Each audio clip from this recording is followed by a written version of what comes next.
Hello everyone, welcome back to the run academy. तो जैसे आप जानते हैं कि क्लास 9th आईसीएसई केमिस्ट्री का चैप्टर नंबर 4 इसके पार्ट बी की जो थ्योरी थी वो हमने डिस्कस कर ली थी।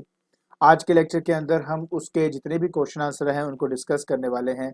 और हाँ, ऊपर जितने भी चैनल और जो पेजेस दिए गए हैं उनके जो लिंक्स है वो हमने डिस्क्रिप्शन बॉक्स में डाल दिए हैं। तो बिना कोई टाइम वेस्ट किए चलिए शुरू करते हैं।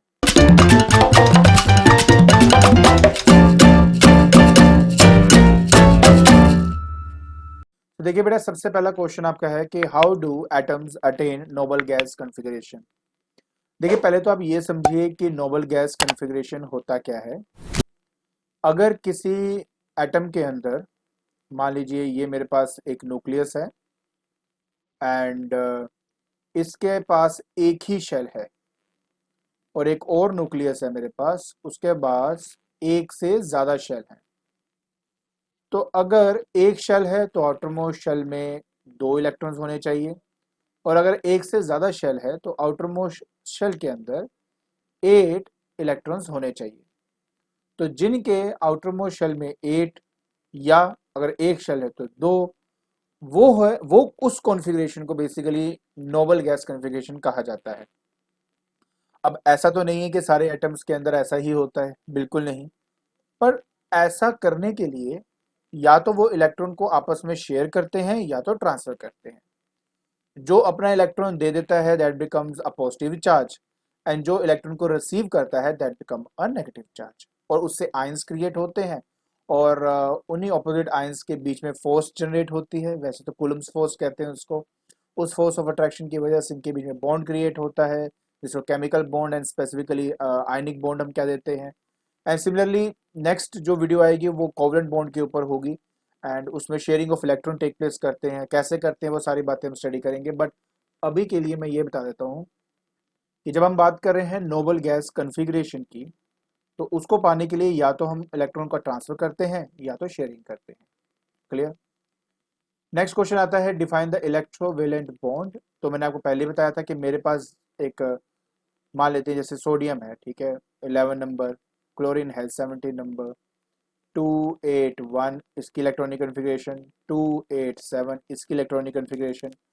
अब इसने अपने आउटर मोशन में 8 बनाना है, तो बेस्ट ऑप्शन क्या है कि यहाँ से वो अपना एक इलेक्ट्रॉन इसको ट्रांसफर कर देगा, जिससे इसके आउटर मोशन में भी 8 हो जाए और खुद के आउटर मोशन में भी 8 हो जाए। अच्छा, यहाँ पे डेफिशिएंसी ऑफ इलेक्ट्रॉन होने की वजह से पॉजिटिव आ जाएगा, और यहाँ पे एक्सेस होने की वजह से नेगेटिव आ जाएगा। इन दोनों के बीच में एक पॉजिटिव चार्ज है और एक नेगेटिव चार्ज है, इनके बीच में क्या होगा, कूलम्स लॉ, जो कूलम्स लॉ नहीं मतलब कूलम फोर्स जो है वो आपका जनरेट होगा, एंड उस फोर्स की वजह से ये दोनों एक दूसरे के पास आएंगे, एक बहुत स्ट्रॉन्ग बॉन्ड क्रिएट करते हैं, इसका नाम है इलेक्ट्रोवेलेंट बॉन्ड। ठीक है, बहुत सिंपल है। एक आपका कटायन और एक आपका एनायन बन जाता है, और उनके बीच में जो इलेक्ट्रोस्टैटिक फोर्स ऑफ अट्रैक्शन है उसी को ही हम अपना उससे बना हुई केमिकल बॉन्ड को ही हम इलेक्ट्रोवेलेंट बॉन्ड कहते हैं। फिर हमारे पास आता है elements are classified as metals, non metals, metalloids and inert gases, which of them form the electrovalent bond. तो सिंपल सी बात है बेटा, इसके अंदर हम दो के बारे में बात कर रहे हैं, एक हमारे पास मेटल है और दूसरा है हमारे पास नॉन मेटल। मेटल जो होते हैं ना बेटा, वो हैं जिनके आउटरमोस्ट शेल में 1 2 और 3 हों इलेक्ट्रॉन्स, और नॉन मेटल वो होते हैं जिनके आउटरमोस्ट शेल में 5 6 एंड 7 इलेक्ट्रॉन्स होते हैं। ठीक है, अब मेन बात सिर्फ इतनी है कि ऐसा होने की वजह से ये सिर्फ transfer of electron take place करता है, जिसकी वजह से इलेक्ट्रोवेलेंट बॉन्ड आपका क्रिएट होता है। क्लियर। अब हमें बात करनी है बेटा फोर्थ के ए पार्ट की। कहता है an atom x has 3 electron more than the noble gas configuration, and what type of ion will it form. देखिए, सिंपल सी बात है, मतलब ये कहने की कोशिश कर रहा है इसके जो लास्ट शेल है ना, 8 इलेक्ट्रॉन्स हैं, एंड उसके बाद वाले शेल में 3 इलेक्ट्रॉन्स है, 1 2 और 3। ऑब्वियस है कि ये 3 अपने इलेक्ट्रॉन को देकर अपना ये जो है 8 इलेक्ट्रॉन्स वाला शेल क्रिएट कर लेगा, आउटर मोस्ट वाला। तो इसके लिए क्या होगा बेटा, जब ये 3 इलेक्ट्रॉन्स जाएंगे तो मेरे पास बन जाएगा X3 पॉजिटिव, और इसको हम कहते हैं बेटा कैटायन। ठीक है, पॉजिटिवली चार्ज आयन को कैटायन कहते हैं, नेगेटिवली चार्ज जो हमारे पास आयन होता है उसको एनायन कहा जाता है। इसके बाद आता है बेटा right the formula of its x and sulphate के साथ। बहुत सिंपल है, एक बात आप समझने की कोशिश करना। हमारे पास जो सल्फेट है वो SO4 2 नेगेटिव होता है, ठीक है, और यहाँ पर x है बेटा 3 पॉजिटिव, एक्सचेंज होगा इन दोनों के बीच में, तो पहले का जो आंसर है वो आएगा that is X2SO4 whole thrice. ये है आपका करने का तरीका। उसके बाद नेक्स्ट आपके पास आता है नाइट्रेट। नाइट्रेट, ठीक है। जब हम नाइट्रेट की बात करते हैं NO3-1 होता है और X3 तो है ही है, तो यह आ जाएगा XNO3 होल थ्राइस, ये आ जाएगा आपके पास, ठीक है। थर्ड पार्ट में क्या था, फोस्फेट। फोस्फेट जो है बेटा वो PO4 3 नेगेटिव होता है, जिसकी वजह से आपका जो आंसर है वो आएगा दैट इज XPO4, सीधा XPO4 बन जाएगा आपका। अब हम बात करते हैं बेटा फोर्थ पार्ट की, दैट इज कार्बोनेट। तो कार्बोनेट में क्या होता है कि हम CO3, ठीक है, ये आपका होता है दैट इज 2 नेगेटिव, तो जिसकी वजह से आपका आएगा X2CO3 होल थ्राइस, ये आपका आ गया। हाइड्रोक्साइड तो पता ही है सबको, OH-1 होता है, तो जिसकी वजह से बन जाएगा that is XOH whole thrice. तो बस इस तरीके से आपने ये वाले फॉर्मूलेज लिखने थे, ठीक है जी, गुड। अब हम बात करते हैं फिफ्थ क्वेश्चन, कहता है mention the basic tendency of an atom which make it to combine with the other atom. Simple सी बात है, इतने सारे क्योस होने के बाद हर जो हमारे वर्ल्ड के अंदर जितनी भी चीजें हैं वो सारी स्टेबल है, और वो स्टेबल इसलिए हैं क्योंकि उनके एटम स्टेबल है, राइट। सो एटम की स्टेबिलिटी इस बात पे डिपेंड करती है कि उसके एटॉमिक शेल में 8 इलेक्ट्रॉन्स कंप्लीट होने चाहिए। अगर एक से ज्यादा शेल है, अगर एक ही शेल है तो 2 होने चाहिए, या फिर मैं ऐसे भी कह सकता हूँ कि उसका इनर्ट गैस कॉन्फ़िगरेशन होना चाहिए, राइट, क्योंकि इनर्ट गैस कॉन्फ़िगरेशन वाले जितने भी हमारे पास एटम्स है वो सारे स्टेबल इन नेचर होते हैं। तो बस बात यही है, अपने आप को स्टेबल कॉन्फ़िगरेशन में लाने के लिए, इनर्ट गैस के कॉन्फ़िगरेशन में लाने के लिए, अपने आउटर शेल में 8 इलेक्ट्रॉन्स कंप्लीट करने के लिए, या तो वो इलेक्ट्रॉन्स को शेयर करता है, या तो वो क्या करता है आपस में ट्रांसफर करता है। तो उस तरह से बेटा ये क्या हो जाते हैं, स्टेबल हो जाते हैं, और उसके लिए उनको आपस में कंबाइन होना पड़ता है और एक कंपाउंड क्रिएट होता है। क्लियर। अब हम बात करते हैं सिक्स्थ की कि what type of compound are usually form between metal and non metal and why. मैं ऑलरेडी बता चुका हूँ इसके बारे में कि ये एक आयनिक कंपाउंड्स होते हैं, इनको इलेक्ट्रोवेलेंट कंपाउंड्स भी कहा जाता है। मेटल के आउटर शेल में 1, 2 या 3 होते हैं, बाकी अगर 5, 6, 7 हो तो वो नॉन मेटल्स होते हैं, transfer of electron take place करते हैं, जिसकी वजह से ये बॉन्ड आपका क्रिएट होता है। तो मैं बहुत डिटेल में इस पर वीडियो बना चुका हूँ, इसमें समझा चुका हूँ ये सब कैसे और क्यों होता है। नेक्स्ट आता है in the formation of the compound XY2 and atom X give 1 electron to each Y atom. So what is the nature of the bond. Obvious है कि ये एक इलेक्ट्रोवेलेंट बॉन्ड को क्रिएट कर रहा है, तो यहाँ पे मैं आपके लिए लिख देता हूँ दैट इज इलेक्ट्रोवेलेंट बॉन्ड है बेटा आपका, या आयनिक बॉन्ड भी आप इसको कह सकते हो।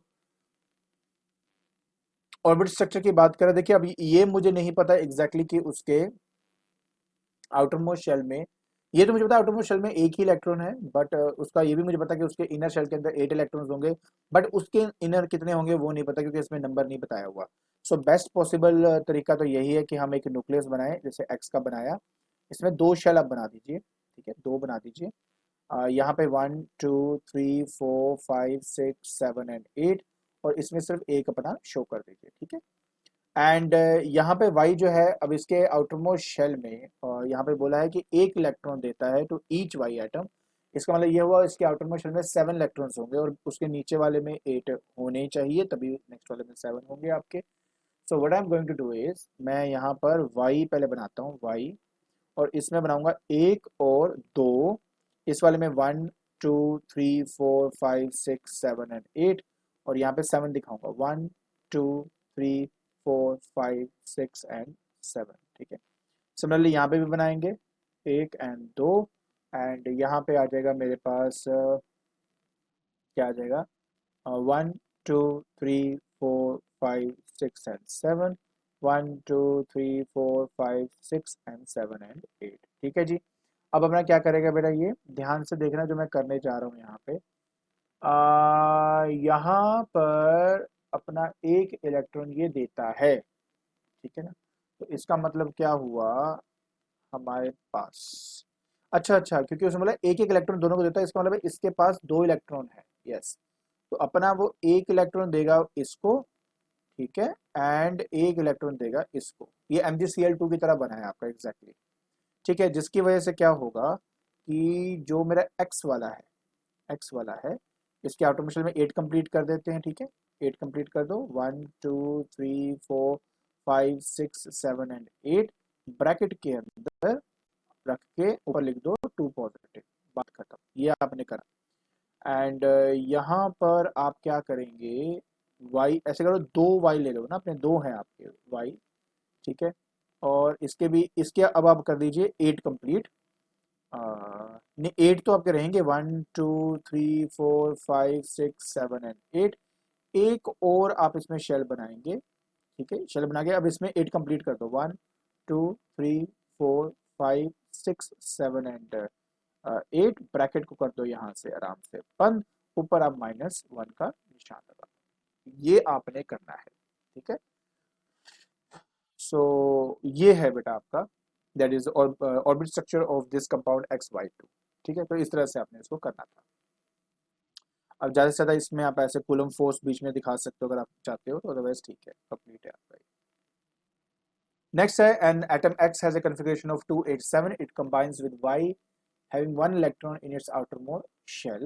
ठीक है, and what type of bond will it form between X and Y? obvious है आयनिक बॉन्ड। ठीक है, तो ये आपका आ गया को इलेक्ट्रोवेलेंट बॉन्ड कह लो, वेलेंट बॉन्ड, ये आपका यहाँ पर आ गया। एंड बी पार्ट में कहते हैं right the formula XY, simple, यही आपका फॉर्मूला रहेगा। The reason is that because जो एक्स है उसने अपना एक इलेक्ट्रॉन देना है, उसने एक ही रिसीव करना है, इसकी एक्स की वैलेंसी +1 हो जाएगी और वाई की -1 हो जाएगी, दैट्स इट। इसलिए आराम से ये आंसर आ जाएगा। नेक्स्ट कहता है draw the orbital structure of NaCl and calcium oxide. देखिए मैंने डिटेल में इसके बारे में ऑलरेडी आपको बता दिया, बाकी यहाँ पर मैंने आपको इसका आंसर दे दिया है। सोडियम क्लोराइड का एग्जाम्पल ये है आपका, एंड जहाँ तक बात है आपकी इसकी कहाँ पे कैल्शियम ऑक्साइड की, वो ये है आपका। ठीक है, ये मैं ऑलरेडी आपको सारा बता चुका हूँ, तो इसलिए अब मैं इसको बार बार नहीं बताना चाहता। ठीक है, ऑलराइट। सो नेक्स्ट है बेटा comparison. Yes, sodium atom and sodium ion में कंपैरिजन करो, या क्लोरीन एटम या क्लोराइड आयन के अंदर कंपैरिजन करो with respect to the atomic structure and electrical state. Actually ना क्लास 10th के अंदर मैंने बिल्कुल एग्जैक्टली सेम क्वेश्चन ही किया है वहाँ पर, एंड वहाँ पर इसको ना जैसे आप नेक्स्ट ईयर जाओगे तो नेक्स्ट ईयर के अंदर वहाँ पे आप एग्जैक्टली देखो यही सेम चीज़ आप वहाँ पे करने वाले हो, तो वहाँ पर आपको डिफरेंसेस दिए हुए हैं। ठीक है, तो ये डिफरेंसेस एग्जैक्टली वैसे ही हैं, मैं आपको पढ़ के दिखा देता हूँ। पहली बात तो देखो, सोडियम एटम आप जानते हो कि जितने नंबर ऑफ प्रोटॉन्स है उतने नंबर ऑफ इलेक्ट्रॉन्स होते हैं, तो वो न्यूट्रल होता है। लेकिन सोडियम आयन को प्रोड्यूस करने के लिए एक इलेक्ट्रॉन को निकालना पड़ता है, जिसकी वजह से वो पॉजिटिवली चार्ज हो जाता है। तो मेन डिफरेंस पहले ये है। दूसरी बात, सोडियम में number of protons and number of electron same quantity 11 number, लेकिन जब हम सोडियम आयन की बात करते हैं तो एक इलेक्ट्रॉन जाने की वजह से वो 10 इलेक्ट्रॉन रह जाते हैं, लेकिन आपके पास 11 जो है अभी भी नंबर ऑफ प्रोटॉन्स रहेंगे। बाकी electrical state and atomic structure की बात कर रहे थे, तो इलेक्ट्रिकल स्टेट में ऑलरेडी बता चुका हूँ आपको, एटॉमिक स्ट्रक्चर के बारे में बता चुका हूँ। ठीक है, मेन बात याद रखना कि जब मैं सोडियम आयन के सोडियम एटम की बात करता हूँ उसके एटॉमिक शेल में एक इलेक्ट्रॉन होता है, बट सोडियम आयन की बात करो तो एक इलेक्ट्रॉन निकलने की वजह से उसके एटॉमिक शेल में अब 8 इलेक्ट्रॉन्स होंगे। तो ये बात ध्यान रखना। सोडियम एटम क्योंकि उसमें 3 आपके शेल होते हैं तो वो साइज बड़ा होता है, और जो आयन है उसमें एक एटॉमिक शेल खत्म हो चुका होता है, इसलिए वो थोड़ा सा छोटे साइज का हो जाता है। तो इस तरीके से आप इसको बताएंगे। सेम हम क्लोरीन एटम और क्लोराइड आयन के बारे में भी बता सकते हैं, बाकी मैंने एग्जैक्टली आपको यहाँ पे दिया हुआ है, आप आराम से देख सकते हैं। नेक्स्ट आता है electronic configuration of fluoride ion is same as that of the neon atom, what is the main difference between them? Of course main difference ये है कि जो फ्लोराइड होता है उसके पास उसका नंबर देखिए पहले तो क्या है, उसका नंबर 9 होता है एक्चुअली। तो ये बनता है 2 एंड 7 से आपका, इसको एक्चुअली में एक इलेक्ट्रॉन चाहिए होता है आउटर मोस्ट शेल में कंप्लीट करने के लिए। तो ये जो आपका आयन जब बनेगा तो एक इलेक्ट्रॉन ये लेगा, जिसकी वजह से नंबर ऑफ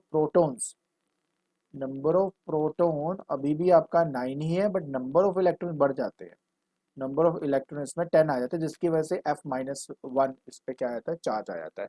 तो मेन डिफरेंस इन दोनों में ये है कि जो नियोन है उनमें नंबर ऑफ प्रोटॉन भी 10 होते हैं, नंबर ऑफ इलेक्ट्रॉन भी 10 होते हैं, बट इसमें नंबर ऑफ इलेक्ट्रॉन 10 होते हैं बट प्रोटॉन 9 होते हैं। ठीक है, नेक्स्ट है what do you understand by the redox reaction, explain oxidation reduction in terms of loss and gain of electron. इसके लिए ना सबसे बेस्ट ये है कि आप मेरे जो मैंने पिछली इसकी वीडियो डाली है ना उसमें देखो, मैंने डिटॉक्स रिएक्शन को बहुत डिटेल में वहाँ पे समझाया हुआ है कि क्या मतलब होता है। देखिए जब कभी भी हमारे पास इलेक्ट्रोवेलेंट कंपाउंड क्रिएट होता है, उसमें exchange of electron take place करते हैं, तो एक से इलेक्ट्रॉन निकलता है, दूसरे में हमारा ऐड होता है, जिसकी वजह से ऑक्सीडेशन एंड रिडक्शन दो ऐसे प्रोसेसेस होते हैं जो एक साथ आपके टेक प्लेस करते हैं। अब समझिए ध्यान से, ऑक्सीडेशन जब भी टेक प्लेस करती है उसमें इलेक्ट्रॉन का लॉस होता है। जैसे कि मेरे पास यहाँ पे एग्जांपल है, जिंक को जिंक 2 पॉजिटिव बनाने के लिए 2 इलेक्ट्रॉन्स को निकालना पड़ेगा, क्योंकि उसमें लॉस हुआ है तो इसका मतलब है उसमें ऑक्सीडेशन हुई है।